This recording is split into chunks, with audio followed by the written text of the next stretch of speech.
সরকার একটু স্পেস দিচ্ছে জাতীয় পার্টিকে। মোটা দাগে এগুলো আসলে কিসের বার্তা? এই যে আওয়ামী লীগের নেতাদের সাথে বিদেশিদের বৈঠক চলতেছে গোপনে, প্রকাশ্যে, সেমি গোপনে, এবং সারা দেশে এরা দেখতে পাচ্ছি যে এখানে জাতীয় পার্টি অপারেট করতে পারে, যেহেতু তারা অফিস টফিস এখনও খুলতে পারে, তাদের নেতারা এখনও ফ্রিলি চলাচল করতেছে, টকশো করে বেড়াচ্ছে, তাদেরকে এখনও জেলে নেওয়া হয় নাই, জেলে যেতে হচ্ছে না। তো এই কারণে অনেকেই এখন জাতীয় পার্টির শেল্টারে, আশ্রয়ে আসবার অথবা থাকবার চেষ্টা করছে। পুলিশের পক্ষ থেকে জানানো হয়েছে তাদের নাকি এই সমাবেশ করবার কোনো অনুমতি ছিল না, রাস্তা বন্ধ করে তারা এটা করেছে। এবং দ্বিতীয়ত হচ্ছে, এটা যখন অভিযোগ এসছে পুলিশের কাছে যে আপনাদের এখানে প্রচুর ছাত্রলীগ যুবলীগের লোকজন আছে, তাদেরকে দিয়ে আপনারা প্রোগ্রাম করতে পারেন না, এবং তাদেরকে অনুরোধ করা হয়েছে একটা সার্টেন টাইমের পরে যেন তারা চলে যায় প্রোগ্রাম স্থল থেকে, কিন্তু সেটা তারা মানে নাই। তো এর পরবর্তীতে যা হয়, আলটিমেটলি পুলিশ হার্ডলাইনে চলে গেছে এবং প্রোগ্রাম বাতিল করতে বাধ্য করা হয়েছে, পণ্ড করে দিয়েছে। তো এইটা একটা ঘটনা। দ্বিতীয়ত একটা ঘটনা হচ্ছে, তার কয়েকদিন আগে আপনারা দেখেছেন যে আওয়ামী লীগের সাবেক মন্ত্রী, রাতের ভোটের এমপি, তারপরে হচ্ছে ডামি নির্বাচনের এমপি মন্ত্রী সাবের হোসেন চৌধুরী সাহেবের বাসায় 3 নর্ডিক কান্ট্রি রাষ্ট্রদূতের একটা মিটিং হয়েছে।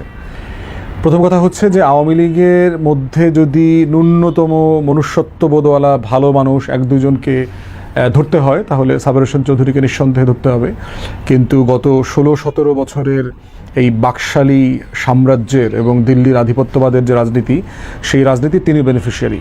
তিনি এই নির্বাচন ছাড়া ডামি একতরফা রাতের ভোটে সে ভোট করে এমপি হয়েছেন, মন্ত্রী হয়েছেন, এবং একটা সরকারের যত সুযোগ সুবিধা নেবার সুযোগ থাকে সেটা তিনি নিয়েছেন, এবং এটার বিরুদ্ধে উনি কথা বলেছেন, প্রতিবাদ করেছেন বলে আমরা দেখি নাই আর কি। এখন এইটা নিউজ আসছে, ঘটনাটা সত্য কিনা এটার ব্যাপারে কোনো জায়গা থেকে খুব সলিড কথা বলে নাই আর কি। এটা নিয়ে আমরা বারবার বলেছি যে এই তথ্যটা আসলে ডাবল চেক করা যেতে পারে। পররাষ্ট্র মন্ত্রণালয়ের পক্ষ থেকে 3 জন রাষ্ট্রদূতকে সিম্পলি চায়ের দাওয়াত দেওয়া দরকার, ডেকে জিজ্ঞেস করা দরকার যে আসলে এটা সত্য কিনা, ঘটনা কিনা, এবং সেটা ওনারা কোন ক্যাপাসিটিতে ওনার সাথে দেখা করেছেন। এবং সাবের হোসেন চৌধুরী একজন প্রমিনেন্ট বিজনেসম্যান, উনি কি ব্যবসায়িক ক্যাপাসিটিতে দেখা করেছে, আওয়ামী লীগ নেতা হিসাবে দেখা করেছেন, না উনি সিম্পলি ব্যক্তিগত পার্সোনাল ফ্রেন্ড হিসাবে, একজন প্রাইভেট সিটিজেন হিসাবে দেখা করেছেন, সেই বিষয়ে তারা জিজ্ঞেস করতে পারে যদি আদৌ ঘটনাটা সত্য হয়ে থাকে। তো সেই বাস্তবতায় আমরা দেখছি যে এই যে আওয়ামী লীগের নেতাদের সাথে বিদেশিদের বৈঠক চলতেছে গোপনে, প্রকাশ্যে, সেমি গোপনে, এবং জাতীয় পার্টিকে মোটা দাগে কাজকর্ম করবার সুযোগ দেওয়া, জাতীয় পার্টির এক মালিকানাধীন 1-2 টেলিভিশন চ্যানেলও কিন্তু এখনও ফাংশনাল আছে, যারা একজন জাতীয় পার্টির প্রেসিডিয়াম সদস্য আছে, আরেকজন জাতীয় পার্টির এমপি ছিলেন, গত বছরও 2400 ডামি নির্বাচনে অংশগ্রহণ করেছেন। তো সেই জায়গা থেকে সরকার একটু স্পেস দিচ্ছে জাতীয় পার্টিকে। মোটা দাগে এগুলো আসলে কিসের বার্তা? মোটা দাগে এগুলোর বার্তা হচ্ছে যে কোনো না কোনো ফর্মে দিল্লির এ টিম অথবা বি টিমকে বাংলাদেশের রাজনীতিতে সক্রিয় রাখা, বাঁচিয়ে রাখা। এখন প্রশ্ন হচ্ছে সেটা আসলে সম্ভব কিনা প্র্যাকটিক্যালি। আমরা বোধ করছি যে না।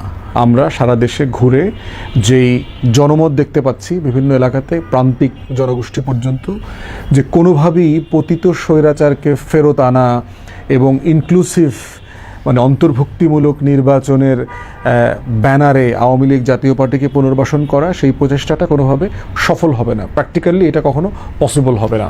অতএব সেই জায়গাতে, এবং আমাদের যারা বিদেশি বন্ধুরা আছেন, অংশীজনরা আছেন, ওনারা প্রায় আমাদেরকে এই বিষয়টা জিজ্ঞেস করেন যে নির্বাচনে আওয়ামী লীগ জাতীয় পার্টি অংশগ্রহণ করবার ব্যাপারে আমাদের মতামত কী। তো সেখানে আমরা আমাদের মতামত খুব পরিষ্কার করে বলে দিয়েছি যে গণ অভ্যুত্থানের যে পরাজিত শক্তি, যারা গত 16-17 বছর ধরে গণতন্ত্রকে হত্যা করেছে, বাকশাল কায়েম করেছে, গণহত্যার পর গণহত্যা করেছে, এবং এখন পর্যন্ত তারা ক্ষমা চায় নাই, তাদের নির্বাচন রাজনীতি করবার কোনো অধিকার থাকতে পারে না।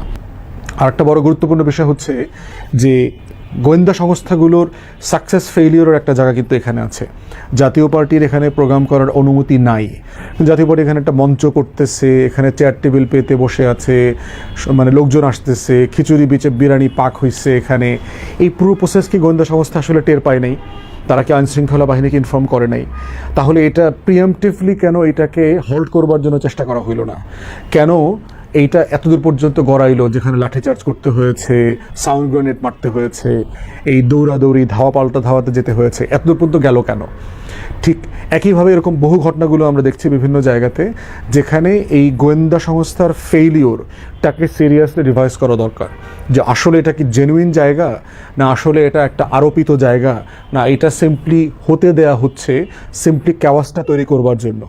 ইভেন এটাও দেখেছি যে আমাদেরকে দু একজন সাংবাদিক বলেছে যে দুই একটা ককটেল বিস্ফোরণ করেছে, প্রোগ্রামে থাকা লোকজনই করেছে। এখন এটাই কি এসালম হাসিনার মিটিংয়ে নির্বাচনের আগে যে রাষ্ট্রে অরাজকতা তৈরি করবার যে পরিকল্পনা, সেই পরিকল্পনার অংশ কিনা?